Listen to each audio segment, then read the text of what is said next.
All right, so it's about that time, 6:30. My name is Jen Kukin, and I am assistant professor of English at Delgado. And I'm very happy to introduce my friend, Sally Asher, for tonight's little talk.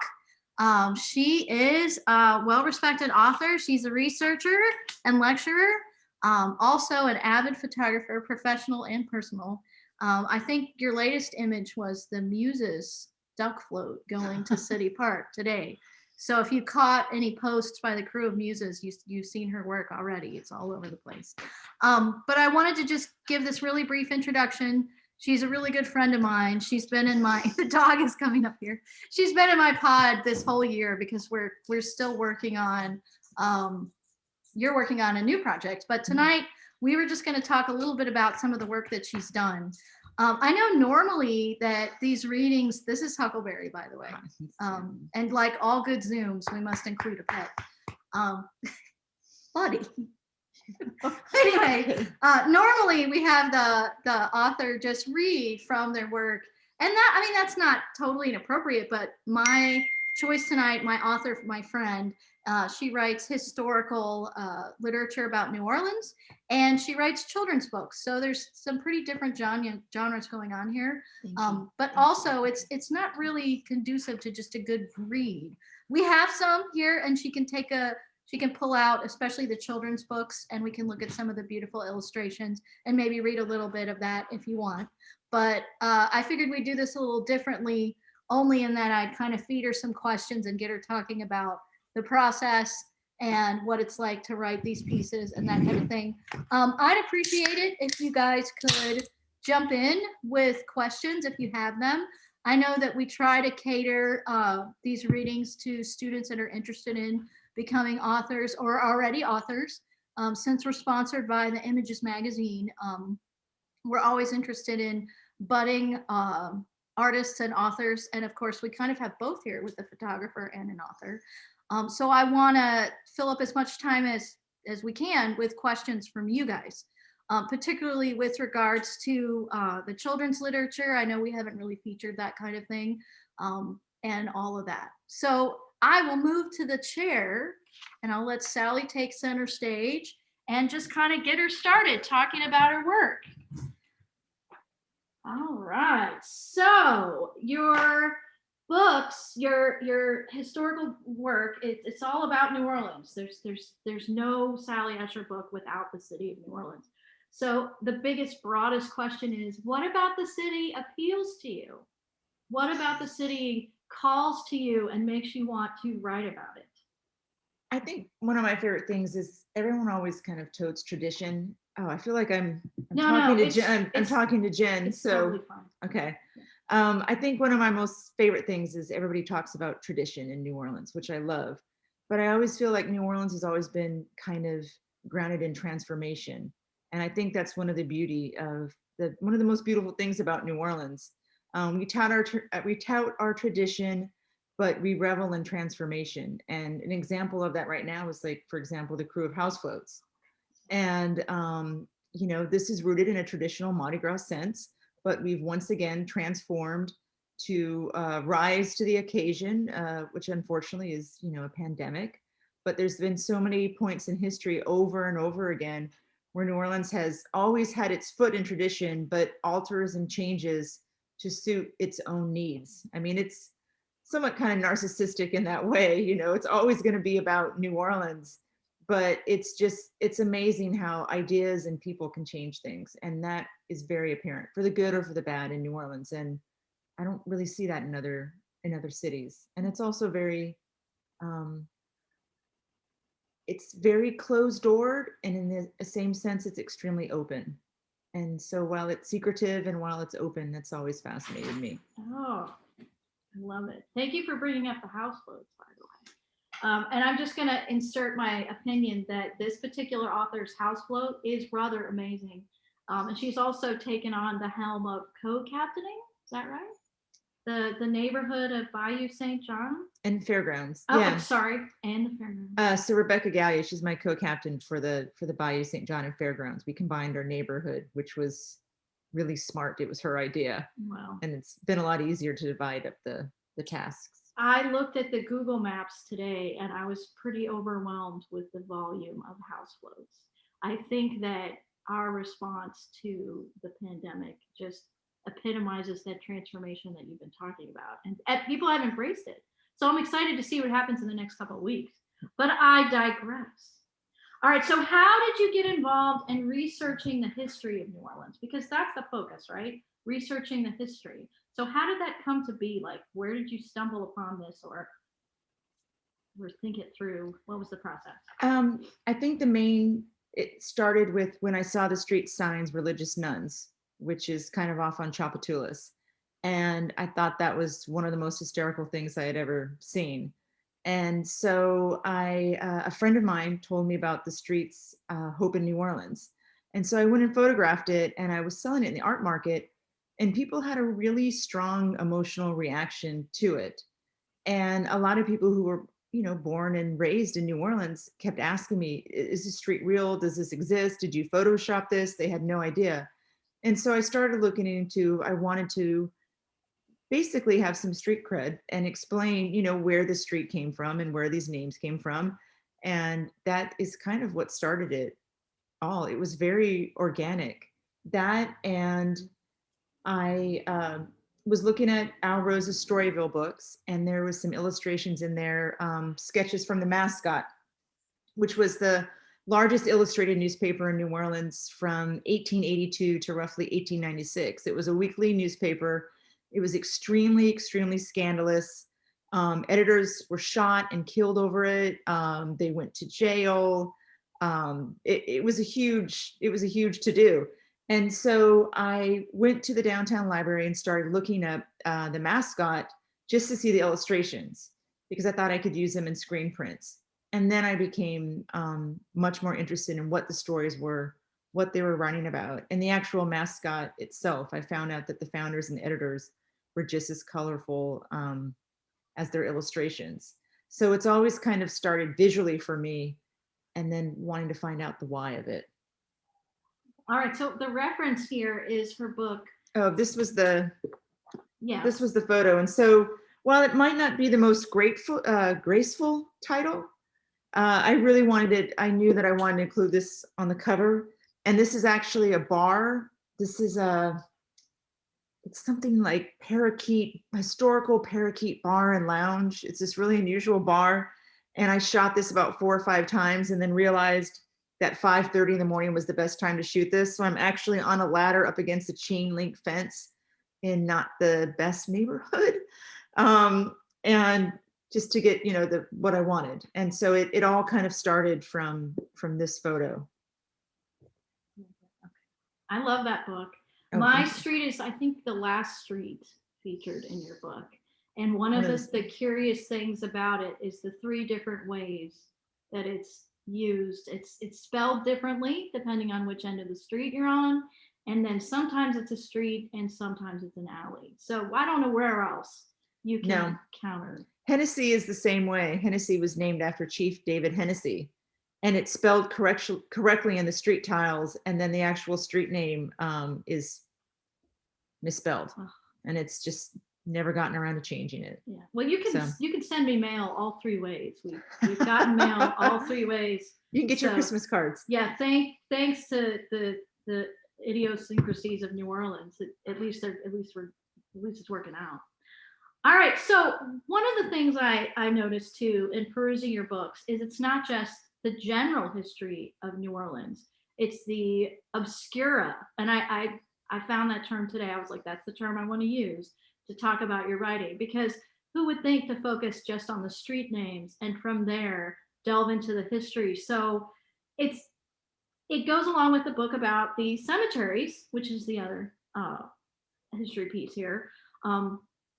What about these kind of off the beaten track historical topics is appealing to you? Because I mean, New Orleans is full of historians, and there are tons of them, and we can read the Times-Picayune every day of the week and get all kinds of editorial pieces about run-of-the-mill history, but yours are a little bit different. So what about this Obscura was so appealing to you? And you can talk about the cemetery book too if you want. as far as that goes. Well, for the street name book, I mean, there was John Churchill Chase's, why am I blanking on that? Frenchmen Desire Good Children? Is that how it goes? And that kind of did a very like really broad base, but there's been so many changes since it came out, and the language is a little bit outdated. And I didn't actually really use that as a reference. Most of the stuff that I did, I go directly, I'm a huge primary source geek. And so when I started researching it, I knew I wanted to focus on the individual street names instead of kind of the general. I mean, and there I talk about the rebellion of, was it the rebellion of 1785? It's okay. Yeah. I'm working on a book on Prohibition right now. So my brain is very wired into like the 1920s. Anyway, I didn't know how I was going to format it because, for example, my street runs through 3 or 4 different neighborhoods. And I didn't know, I didn't want to alphabetize it because that just seemed kind of dull. Yeah. But I couldn't do it by neighborhoods. And plus, as you know, if you live in New Orleans, there's a huge brouhaha of what neighborhood. There's still argument over what neighborhood is what neighborhood, and et cetera, et cetera. So I was talking to Rich Campanella and I said, I don't know how to put this all, I had written most of it. And he said, you should do it by themes.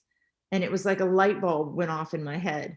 And, we have streets named, after the plantations, basically the plantation owners, when they would sell off their property, they could divide the streets and they could name them. And they mostly name theirs after family members, military heroes, religious figures, etc.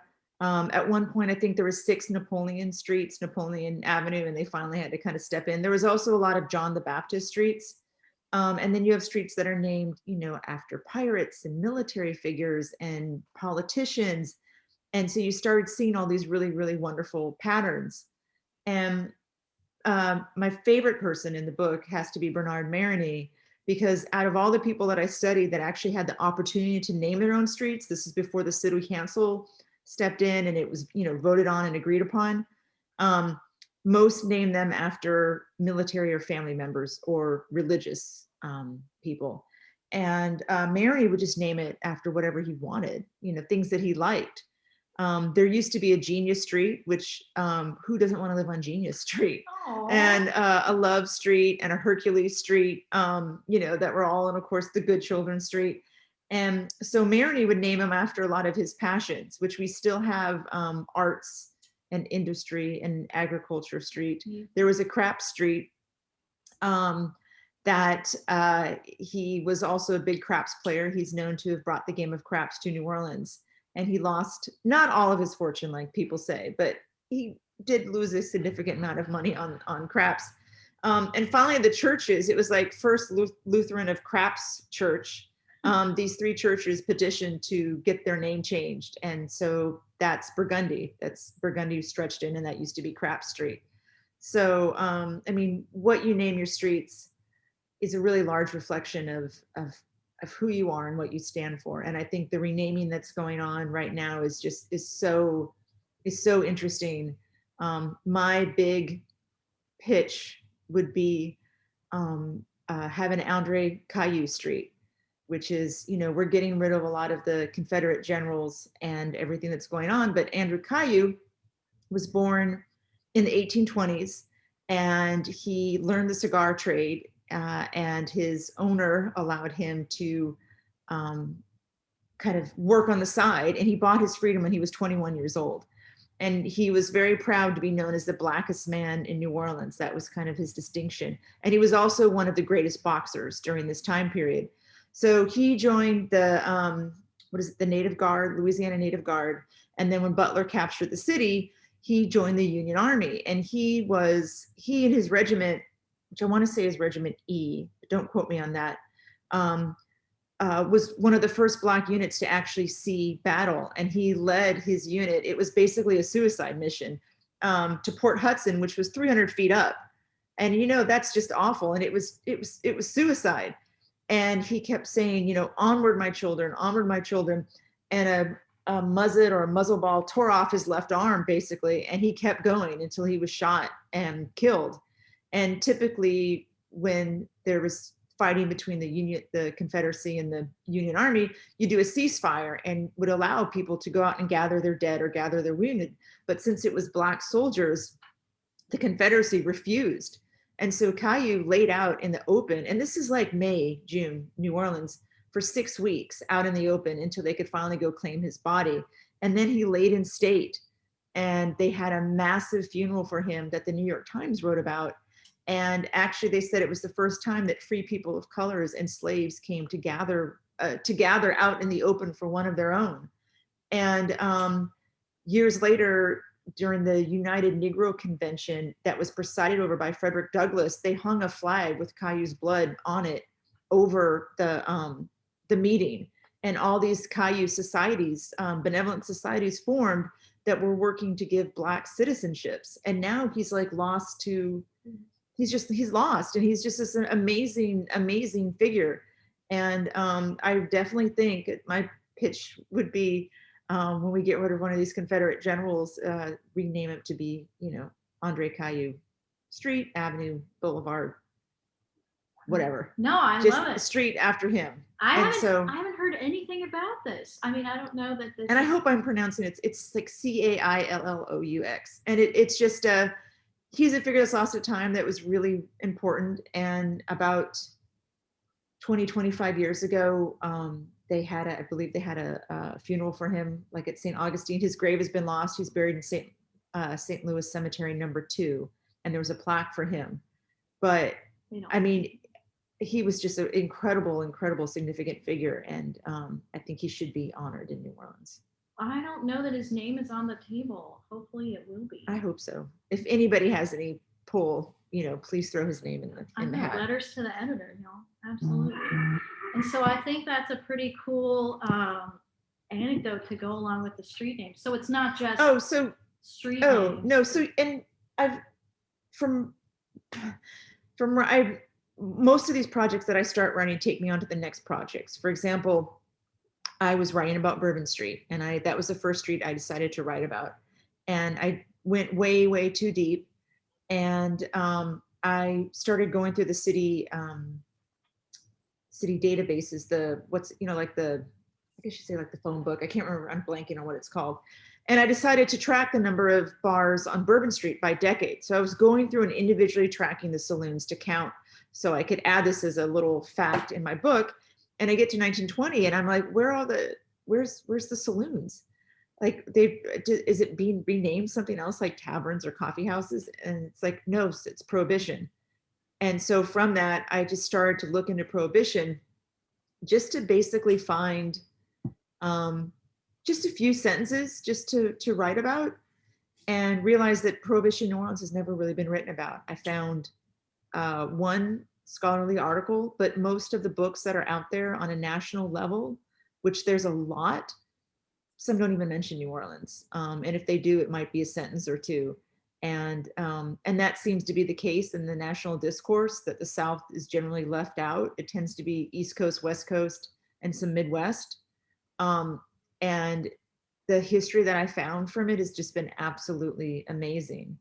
And the same thing happened with Gallier Street, where I was reading that he went down in the Evening Star, James Gallier, the architect, who I wrote about in the street names books and in the cemetery books. It just says, he went down in the Hurricane and the Evening Star. And I said, okay, well, I just, thinking like the Love Boat, I just want to get a couple sentences and descriptions about it. And I couldn't find it. And I started going through the archives with it and found the most amazing story. I wrote an article for it for Culture Vistas, but basically it was a ship that ran out of New York and did New York, Havana, New Orleans. It was about a week, 6 to 7 days, depending on the weather. And the ship that went out, the time that it went out, it was actually written about because it was a huge scandal that prostitutes from New Orleans, all these really famous, powerful madams, were in New York to basically handpick the prostitutes to season in New Orleans. And that was the thing to do, that the women would go to the East Coast to basically, refurnish or fill up their brothels. And so you had about 10 to 12 madams who were on the boat with about 100 prostitutes that they had handpicked to come back to be in their brothel for Christmas and the Mardi Gras season, which was also a big racing, horse racing season. And then there was also a French opera company and a circus on board. And so it already had this huge controversy when it left, and then it went down in this hurricane, and the ship and crew did not do women and children first. They basically took the lifeboats and beat the passenger out with their oars, and then there's sharks, and there's all this like controversy, and they said that God sank the ship because it was low down. And so, you know, all that comes from me just wanting to get, you know, just 3 sentences basically on what the Evening Star was. And you know, was it a cruise liner, was it a famous ship, or was it just some, you know, little cruise, you know? And so a lot of the stuff, almost everything I get comes from wanting to know more about something and not finding it. Never go down Gallier Street the same way again. Yeah. But and then to regress, the Cemeteries book, which I've always loved the cemeteries. I had an offer to be, which this stuff actually existed, and it was pretty awesome. A guest lecturer on the Royal Caribbean Cruise Line. And they had seen one of my lectures and they said, "Do you want to be a guest lecturer?" And I was like, "What? Does that exist?" And when they would leave port out of New Orleans, they would always have a historian on board who would do 3 lectures, and you get to go on a cruise for free, you and a friend, alcohol not included. But I was like, yeah. So, and this was my first time speaking to people who weren't from New Orleans. Like you say neutral ground and second line, and people have no idea what you're talking about at all. So that was really shocking. And everybody wanted to know about the cemeteries, and everybody would ask me about the cemeteries and the questions. And then when I came back, I started doing research and found a lot of the books that were out there were either really beautiful photography books that would show the cemeteries or the tombs, or they were like architecture based. Like there's this Great Historic New Orleans Architecture series, and none of them really talked about the people who were in them. And so sometimes you can stand in front of the most modest tomb and have the most amazing story, or you stand in front of this really, you know, grand tomb. And so I wanted to know, I'm always wanting to know about the people. And so I wanted to focus on the people of the cemeteries, not so much the architecture, but just remind people of, you know, what their story was and what their footprint was of New Orleans, big or small. Well, so. And some of our cemeteries, we lose track, just like you were talking about. And Delgado is next to the Holt Cemetery, which has a long history of alternating times of feast and famine, upkeep and neglect.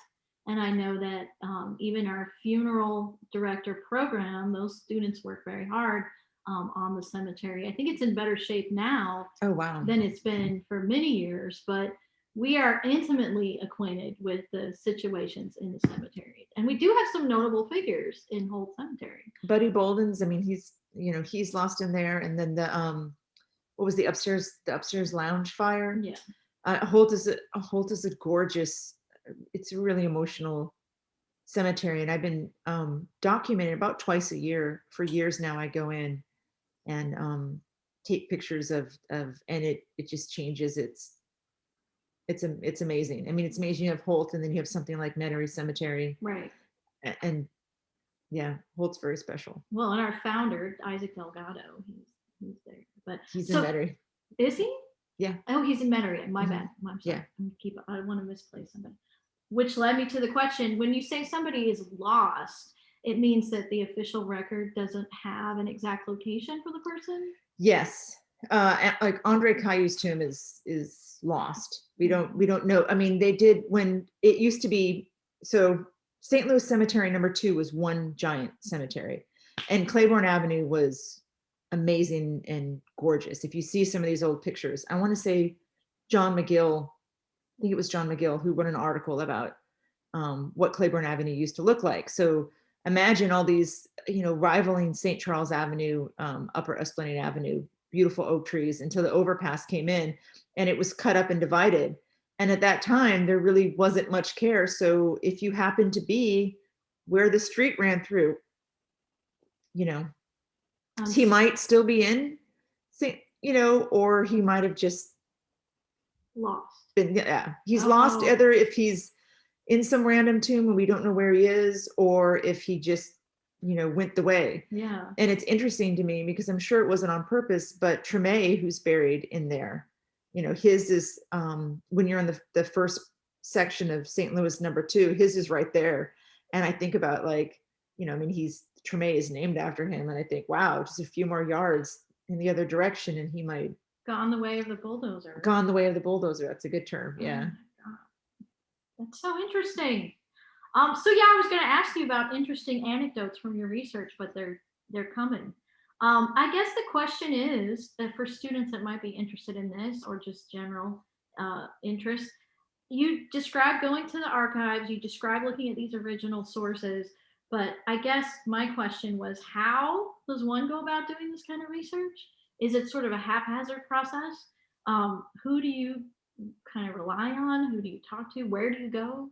Maybe some information about how that works. A lot of it was trial and error. My first thing that I always recommend to students is there's a lot of great newspaper archives online. I rely a lot on newspapers. That's just about my favorite thing to do. Not all are online, so a lot you have to do through microfilm, and which is fun and eye tasking. But for me, it starts with that. I work a lot, which the downtown library on Loyola on the 3rd floor has a really great archive system. Tulane has an amazing archive system. What's really great about Tulane and about the downtown library is that, it's free. I think the downtown library, if you want to use a photo for your book, for example, I think if I remember, it's like $5. And a lot of times, a lot of historians, a lot of professors, if you're actually a history professor or you're a scholar, they have funds set aside to do their book, because a lot of times different places will charge hundreds of dollars, thousands of dollars to use the photo. And if you have 20 photos in your book, and that could be $10,000 to $15,000, that's a huge chunk of the cost. And so to be able to get it free from Tulane or free from the downtown library is a huge difference. The newspaper archives are great. I went in and it took me probably about, I don't even know, 80 to 100 hours. I downloaded into PDFs every single available issue of The Mascot for 14 years, which was a really long ongoing thing, because I wanted to be able to pull it up when I wanted it, when I wanted to see it. And a lot of times, if I know like an event is happening, like the Times Democrat is another great resource. The Item is great. A lot of people just go to the Times Picayune, and I won't say names for this, but I had one friend who was just having a book come out, and she says, all I need is this one photo of this person, and I can't find a photo of them. And I said, oh, I have a photo of them. And she said, where'd you get a photo of them? And it was from the obituary, from the Item. She had not looked there. She was just focused on the Times Picayune.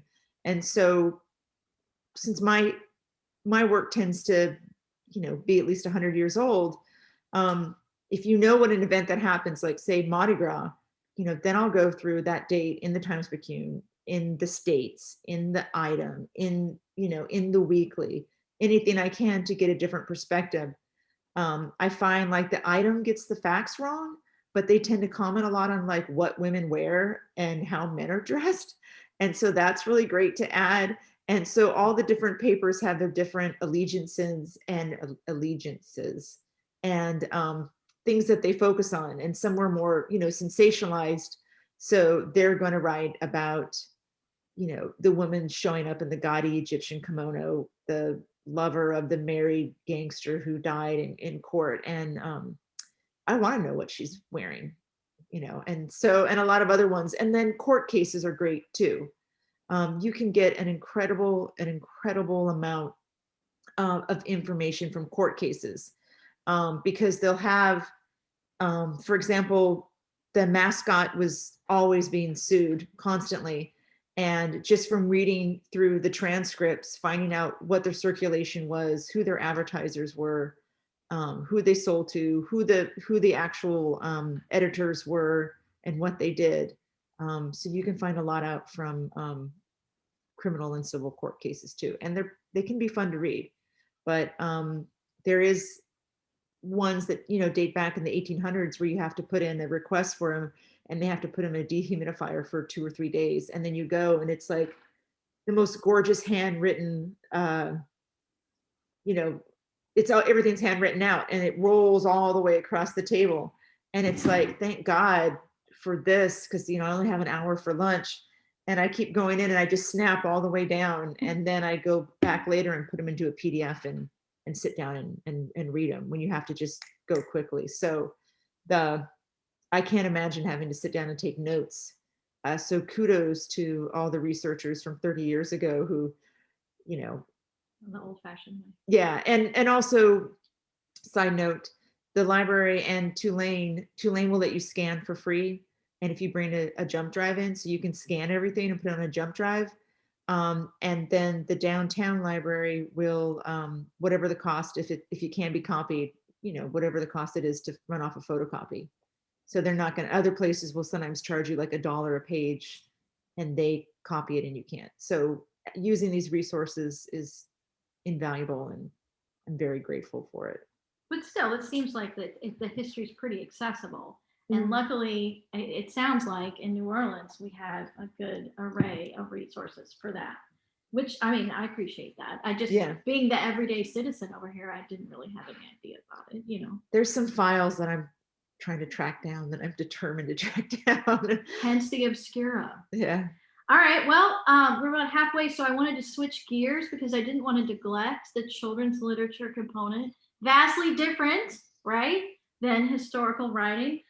So obviously, how do you go from being this, it sounds like it's a pretty intense level of research, to children's stories? Like, how do you go there? How do you become interested in that?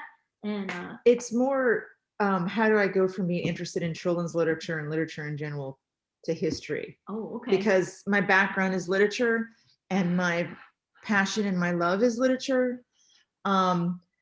And history was something that never really interested me, in a broad sense. Like, yeah, there's some things about it, but I never in a million years thought that I would be writing about it. And my degrees are all one of my master's is in liberal arts, the focus in history, but before that, it's all English focused. And so I think that's why I obsess over the details so much and the descriptions and the small things, because I want it to be real and I want it to be entertaining. I don't want to just list facts. And so I think there's an advantage into coming into it that way. But then of course, when you're in a history class and they start talking about all the different disciplines and the isms that you've never heard about or never read about, and just try and stay focused on what you like and what you enjoy. But the reason why I love to write is because of the books that I read as a child. And those had the biggest influence on me my whole life. And when I was in 3rd grade, my teacher, my favorite teacher, she made everybody write a story. You had to pick a piece of paper out of a hat and write a story about it. And mine was a petunia in a junkyard. And so I wrote about a flamingo named Petunia and a car named Junkyard that lived together in this mud hut. And then when they ran out of money, Petunia got a job being a dance instructor. And then they ate pizza and corn and ham for dinner with all their friends. And so it won this, my teacher nominated it and it won this award and for the county for this writing contest for my age group. So I got to go to the University of Washington. I'm from Washington State, to some huge writers conference. And I remember sitting in this giant auditorium at UW, and this guy gets up and he reads this poem about a monster that lives in your nose. And if you stick your finger up far enough, it will bite it off. And I had never heard anything like this. And I had already been exposed to poetry, but it was really like Tennyson and Eugene Field and William, Blake, Whitman, even as a child. And so it ended and I said, I need to go speak to that man. And they're like, little girl, like we're leaving. And I was like, no, I need to go talk to him. And so I kind of threw down. And so they brought me over to him and I said, did you write that poem? And he said, no, Shel Silverstein did. And so he wrote his name down for me and where the sidewalk ends. And I went home and I looked him up in the library, and it took me 2 years for my parents to buy me the book, because it was a hardback and it's like $15. And Shel Silverstein was probably the biggest influence on me ever. And he's someone who, he writes these famous children's books. He's also extremely kind of twisted. He wrote illustrated for Playboy. He wrote A Boy Named Sue for Johnny Cash. He wrote plays with David Mamet. Like, he did all these different things and just expanded out. And so I loved his work. I love to read. And it's because I got that instilled in me as a child. I think that just stayed. So when it talks about influential writers, Shel Silverstein is probably up there. And I met him.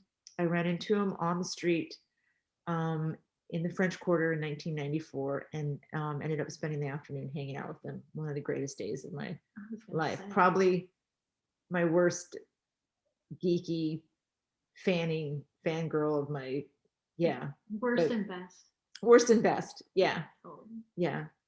Okay. I'm sorry. I put the chicken before the egg. I apologize. Yeah, no, my basis is always literature. I appreciate it.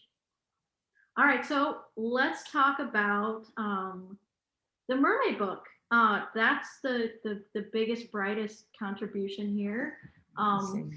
Melissa Vandiver is the illustrator.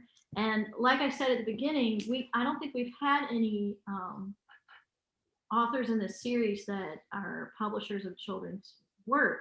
So that's a different sort of process, right? It's a different sort of creative process. It's a different sort of publication process. Can you speak to that a little bit? As far as, we talk about the research process, but just how different is it? And it's much lighter, which is really nice, because when I'm writing nonfiction, I'm at my desk and I have books piled everywhere and files piled everywhere. And usually when I sit down to write, I sit down, I write. And when you're doing research, you sit down to write, and then this date is wrong. And then you spend 4 hours trying to figure out what the exact spelling of their name is. And then the day is gone and you've written a paragraph and you just feel dejected and horrible that your entire day went into this paragraph. Where fiction, I'm used to just sitting down and writing, and then the rewrites and the rewrites and the rewrites. And so my coworker, Taryn, is this wonderful artist, and she was doing these illustrations of mermaids. And I remember driving in my car down Broadway Street. I remember this very specifically. And I was thinking about, how different New Orleans is and how different the cities are and the cultures and the celebrations that we have, which seem alien to everyone else. And I'm sure anybody who lives here, on Lundi Gras, when somebody calls you and at work and needs to have something done the next day, you're like, what are you talking about? It's Mardi Gras. Are you crazy? Like nobody else understands it. And so I thought, there's really not a lot of mermaid literature out there. There's, the Little Mermaid who, gives it all up for a guy. Yeah. But there's not a lot of diversity, and just, it's like, well, if the people are different and the cities are different and the cultures are different, then wouldn't the mermaids all be different from where they lived? And so I kind of became obsessed with it, and I went home and I wrote the opening paragraph of it. And then I told it to my friend Dave Rosser, and I said, I have this new idea for this children's book that I want to do. And he was like, you need to do it. You need to do it. And he was sick, and he had passed away a couple of days later. And so the day that I found out he passed away, I called in sick to work. I was pretty upset though. And I stayed home and I wrote it all day. So it took me a few weeks to do. When I say lighter, I still love to write poetry by hand, and I have to have a table, because a lot of it's rhymes, and I need to play it. I don't even know how you say it. Like, I'll be reading it and, doing the syllables from it. And I have to sit there and count on my hands when I do it, because I want it to flow. And because when you write children's books, it's the same. Fanny, I don't know if you hear Fanny and Huckleberry in the background. I like to read my work. I'm not a very good reader out loud, but I like to read out loud to myself. just to see what it sounds like. And with children's literature, most likely it's going to be read out loud. I mean, 99% of the time it's going to be read out loud. And so it has to flow and it has to sound good. It's like a song. And so it was really nice. It's always really nice to go out in the hammock and write, or just walk around with a laptop and write, instead of carrying. I go home every Christmas with bags of files and books and documents that I'm, for the research that I'm doing. So I always say, like, it's lighter and a lot more joyful sometimes. I say that now. My dog's mad. Jen's shutting my dog in the bedroom. I always say, like, writing nonfiction is like interpreting God, and writing fiction is playing God, because you can do whatever you want. And like, playing God is much more fun than interpreting God. That's just my philosophy. Yeah. I mean, within reason, you can do, you can do what you want, as long as it makes sense. I've never heard you say that before, but I wrote it down because that's awesome. Playing God. All right. So anything else you want to share about the mermaid books? There are two, actually. There was the first one, the inspiration, the origin story, as it were.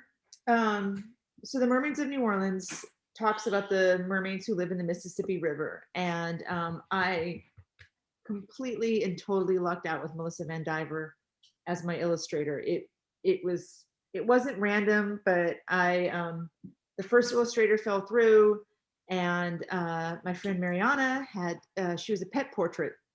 Melissa was a pet portrait artist, and she had gotten her pet portrait done of her dog Moxie, and she posted it up, and I was like, that's genius. And I need to get my dogs done now.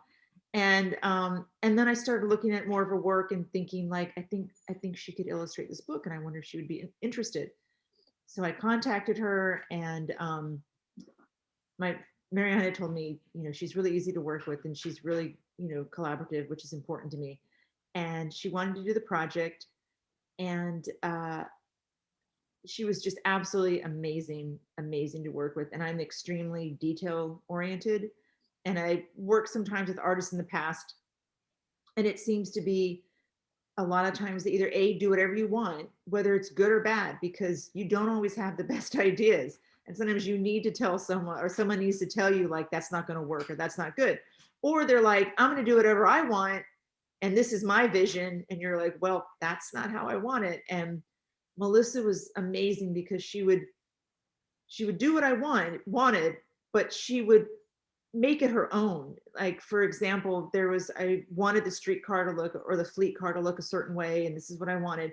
But she did it as an interior, and then showing from the outside. And for the Finn Festival, she did it from a high angle view. And there were some things where I wanted all the books on the bookshelves to have all these names on them for like mermaidish names. And she was like, you gotta stop. Like she was using the things that you do the nails on, that you can design the things on. She's like, yeah, just stop.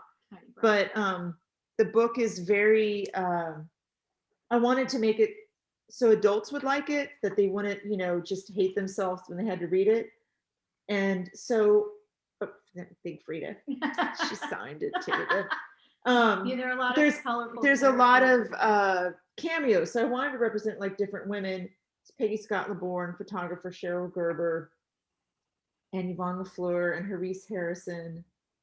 And so, like, for example, I described the fleet car to her and how I wanted it to look, but she knew she couldn't show it from the outside doing it. So she did an interior of it, and then having another one go by, which I thought was genius. And then, for example, I wanted the houses to be all found objects, something that you would find in the Mississippi River.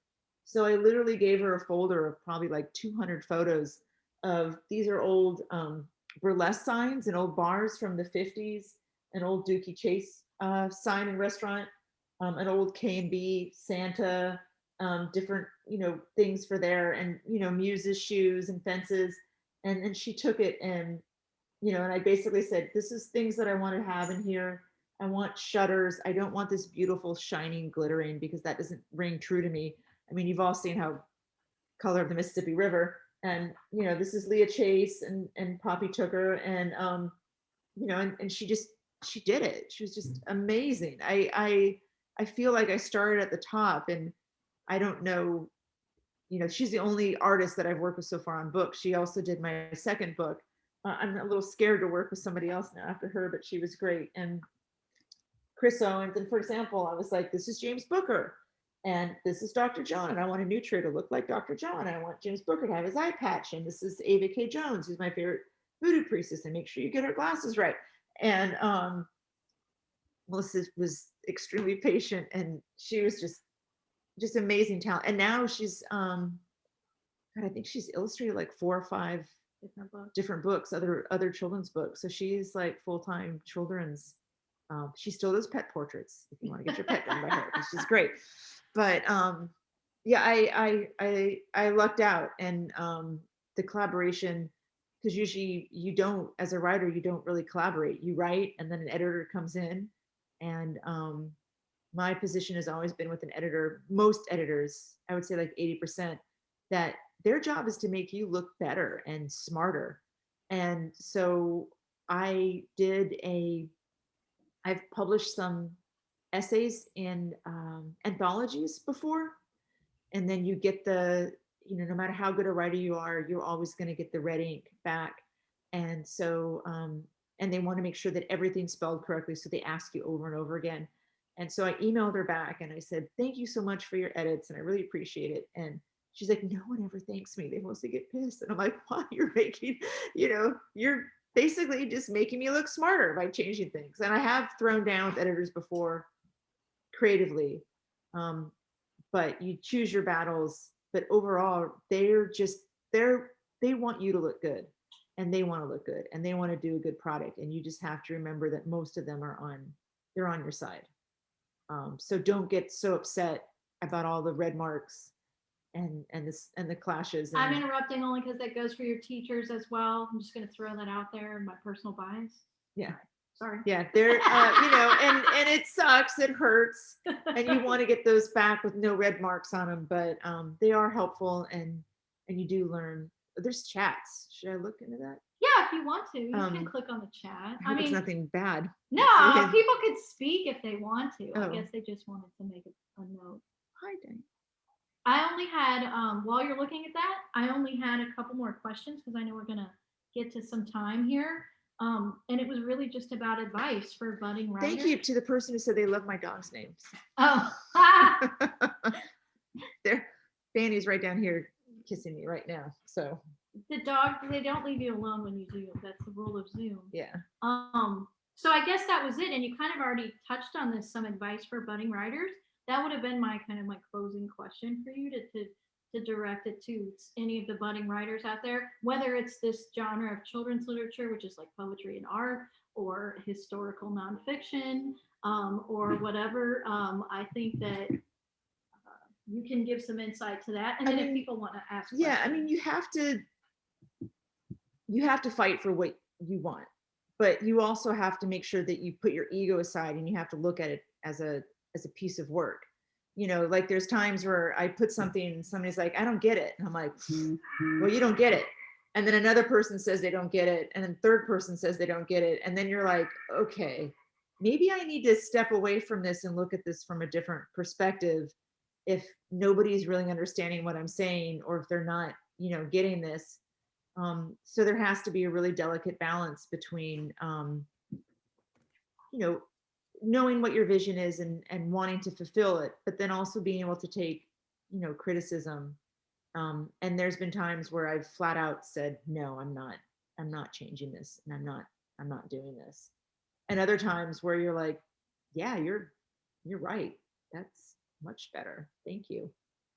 So, but I'd say the most important thing is to read and write and rewrite and rewrite.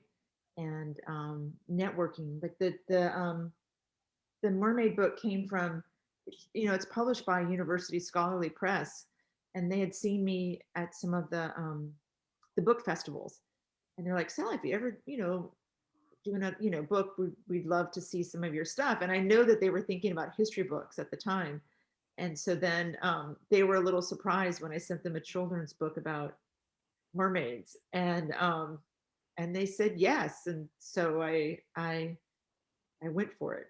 I could be an astronaut and my mom would be like, Sally wrote a children's book. Like that's her most proud. I could save the world. It could be one of those like deep impact Armageddon thing. And she'd be like, she wrote a children's book. So she's really excited about We're that. all excited about it. All right. Well, I am more than happy to open the floor up for questions. You guys could definitely unmute. You don't have to sit there if you have any questions. If you're interested in talking about writing, talking about photography, I guess we didn't even really touch on that. Oh, I did not live in France. There is another Sally Asher writer. I don't write about how you can eat French food and lose weight. Oh, I'm sorry. That's true. If you go to Amazon, you may get the other Sally Asher. Yeah, and I keep on like, I had went to check and somebody was like, oh, I didn't know you wrote like diet. I was like, no, I don't. No. And then I think they had like, so the first book that I had done, Amazon is really weird, and they put my bio in, and it was Hope in New Orleans was my first history book, and they took all the smart stuff out, and they just put Sally's a former roller girl and is co-captain of an all Princess Leia marching crew. And I was like, yeah, that's great, but can you put some of the thank you. Can you put some of the smart stuff back in there? Some of the scholarly stuff, because this is a history book, and it's really not giving. I don't think it's going to give much people confidence that I know what I'm talking about. That I was a former roller girl, and I dress up like Princess Leia in my off time. I have infinite confidence because of that fact. But yes, you're right. So you have to go to Amazon and you have to submit all these things to make the changes, and they still,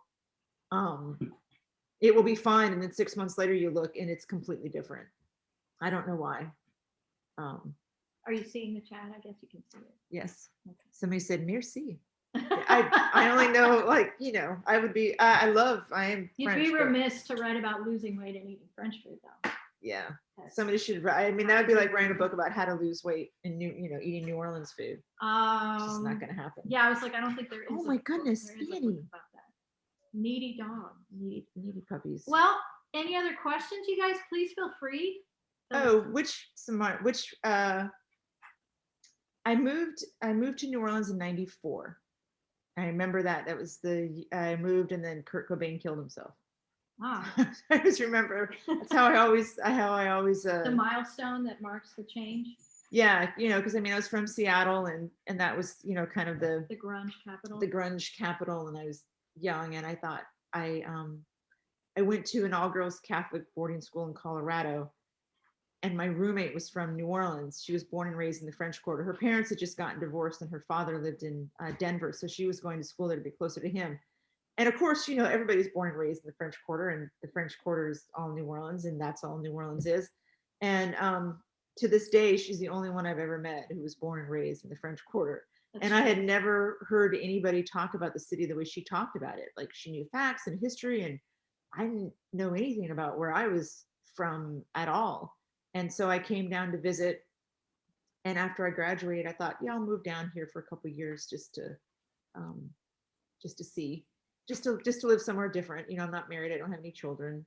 Now's the time. I'm young. Now's the time to do it. And a lot of people say when they come to New Orleans, they get this really emotional response. I mean, I'm sure you all have met people who come here and then they go home and they quit their jobs and they move here, and they're just this really just gut thing. For me, it was more like falling in love with your best friend. Like, you have no idea, where it's like 6 years down the road, you're like, oh, I secretly love you this whole time. And I had no idea. Like, it was like, it kind of dawned on me. Like, I liked it, but I honestly, I liked it. I enjoyed it, but I didn't have this, like, this is home, like what some people get. It was like falling in love with your childhood best friend, that it just kind of slowly dawned on you. And then you're thinking, would I go anywhere else in the world? And then you're like, no, I don't think so. Though I am a farm girl, and I do. You can just drive to North Louisiana. Yeah. Every now and then. I do miss farming.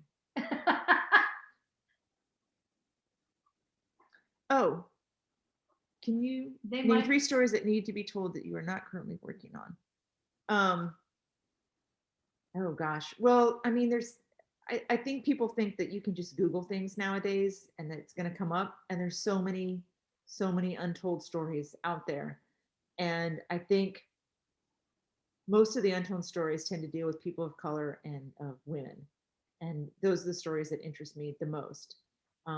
Because, you know, I hate to say it, but especially back in the day, it's white men who basically write the stories and tell the history, and there's so much more that's going on, and it's just so much more nuanced and interesting, and Well, you told one. yeah, How do you say his name again? I believe it's Caillou, and it's Caillaux, All right. Andre Caillou. That's one story for sure. Just amazing. So I've been working on Prohibition. I need to cut 100 pages, which is painful.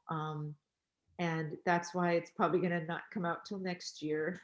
And Jen is helping me with it as well. She's going through It's a labor of and love. proofing. It's definitely a labor of love. And the stories that I've discovered from that have just been amazing. And it's not the thing that surprised me the most, that if you're going to research Prohibition New Orleans, you're going to come up with those weird, strange local stories. And I might even I'll share a secret one with you. But what I didn't realize when I went into it, on a national level, the influence and the impact that New Orleans had, and how it was seen as the wettest city, in the United States. Constantly, it had some of the biggest busts, had some of the biggest cases, biggest controversies. The queen of the bootleggers went to trial here. Elizabeth Freedom, who was the first woman who was hired by the Coast Guard, who's cannot pronounce this, a cryptonologist, cryptologist who broke codes. She came and testified here. Like, on a national level, New Orleans was huge in Prohibition. And so I was really surprised when you read the general Prohibition books to kind of get a basic outline of the very general national events. You just get Al Capone. Yeah, it's all Al Capone and the good the good bootlegger in Chicago and Valentine's Day Massacre. But the influence that New Orleans had during Prohibition was just shocking. And this was also during a time period where so Storyville was shut down in 1917, and Mayor Martin Burnham did not want to shut it down, and it was shut down by the Navy. And Vice sells, and they believed during that time period that it was your duty to basically raise men that didn't have venereal disease, in a nutshell. And they said that all these men got you have boys from the farm who are illiterate. How do you keep them down on the farm in the seed game period? And so there was a lot of controversy that the mayor put up such a fight to shut down Storyville, that now he wanted to enjoy kind of the post-war boom. And so New Orleans was really trying to distinguish itself during the time as a big port and business, and trying to do that. But Vice sells, and good times sell. And that was kind of the start where I believe where it started shifting away to now we've become, we're so service industry heavy, I guess, oriented. Yeah, that's a good, dependent is probably a better word. No, it is. And it all kind of started happening during that time period. But one of the stories, and this was literally 2 weeks before I was finishing the book, and it was a really random discovery where the old Absinthe House was padlocked, I want to say 1926 or 1927. And then I found I found a lot of female bootleggers that I wrote about for New Orleans, which I really loved. And there were very few cabaret owners. And there was also hostesses. Some hostesses made millions and millions of dollars, were like known national, all around the world, for having a party and being able to have a good time. Anyway, this cabaret owner who owned in Panama City, owned a cabaret, she came in the 1930, 1931. So it was like 3 years before Prohibition ended. And she took over the lease of the old Absinthe House, and she ran her own cabaret there. And then so that's interesting in itself. she owned a huge successful, some say brothel, that's still debatable, but cabaret in Panama City. And then on the side, she imported sloths, which I can never pronounce. The animal? Yeah, the animal sloths. The slow going. SLOTHAs. Why? So why? Why not? And so they were like, oh my God, now New Orleans is gonna, thanks to her, now New Orleans is gonna she's gonna only import her sloths. That's such a hard word to say plurally. It's fun. Sloths to New Orleans, and big photo ops of her holding a baby sloth, and she donated one to the zoo. And then she also imported exotic birds, which like to hang out in the courtyard. That was kind of one of the draws of her cabaret, which didn't last very long. But then, so then she ended up opening, blanking on the name, but it's basically stayed this kind of, it was not the Absinthe House, and I'm sorry that I'm blanking on it because I just wrote about it actually, but it ended up being,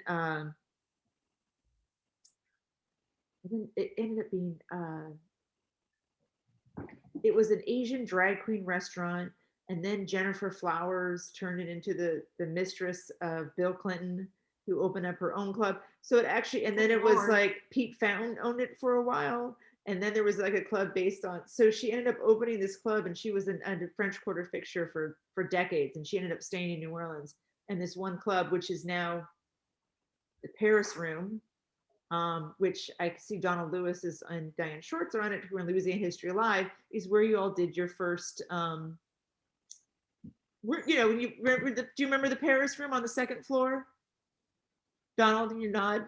So that was like the old club that she had started, and for decades it would always transform, but it would always transform into kind of this really scandalous wild club. So she was a cabaret owner, which was really rare for that time, and she imported exotic birds and sloths, and I for one find that fascinating. Who wouldn't? Yeah. So all right, you guys. Well, I don't know, Sean, it's about 7:30. I'm gonna creep into the frame. Someone wrote A Black Patriot, White Patriot. It's a book. Yes, that's a great book, and it also talks about right, yeah, the priest, because the priest who did this service for the ceremony. It's a great book. Thank you for bringing that up.